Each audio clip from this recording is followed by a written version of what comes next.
अगर तुम 70 साल तक खाना काबा का तवाफ़ करके उसकी नेकियां माँ बाप को हदिया करते रहे, तब भी तुम आंसू के उस कतरे का बोझ हल्का नहीं कर सकते जो तुम्हारी बदसलूकी की वजह से तुम्हारे माँ बाप की आंख से गिरा था। मेरी माँ ने बताया, बेटा जब तू पहली बार बोला था मैं चिल्ला उठी थी, झूम उठी थी, तुझे चूम उठी थी, पर अब जो तू बोलता है मैं सहम जाती हूँ, डर जाती हूँ, मर जाती हूँ। कहते हैं इंसान अपना पहला प्यार कभी नहीं भूल सकता, फिर लोग क्यों अपने वालिदैन को भूल जाते हैं। कुछ रिश्ते किराए के मकान की तरह होते हैं, उन्हें आप जितना भी सजा लो, चमका लो, देखभाल कर लो, कभी अपने नहीं होते।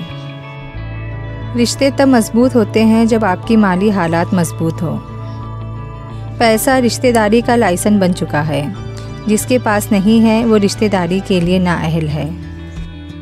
गुरूर अच्छा नहीं किसी भी शय पर, यहाँ जलती हुई लकड़ी भी कभी पेड़ हुआ करती थी। अगर आपके अंदर वो आवाज़ मौजूद है जो पुकार पुकार कर आपको बताती है ये चीज़ हलाल है और ये चीज़ हराम है, तो अल्लाह का शुक्र अदा करे, आपका दिल अभी ज़िंदा है। दुनिया के हर शख्स से मुकाबला करो, मगर जब मुकाबला उस्ताद या वालिदैन से हो तो पीछे हट जाओ, क्योंकि हार तुम्हारा मुकद्दर होगी, यही कानून फितरत है। सियाने कहते हैं कुछ दिल आज़ारियाँ कर्ज होती है जिन्हें सूद समेत लौटाना पड़ता है, एहतियात कीजिए। रवैये का आदिल वो शख्स है जो अपने लिए जो रवैया पसंद नहीं करता दूसरों के लिए भी ना करे, और जिस तरह का सलूक अपने लिए चाहता है उसी तरह का वो दूसरों के लिए भी पसंद करे। इबादत करते हो मगर लोगों को नाखुश और तकलीफ़ देते हो, सदका करते हो मगर एहसान जतलाते हो।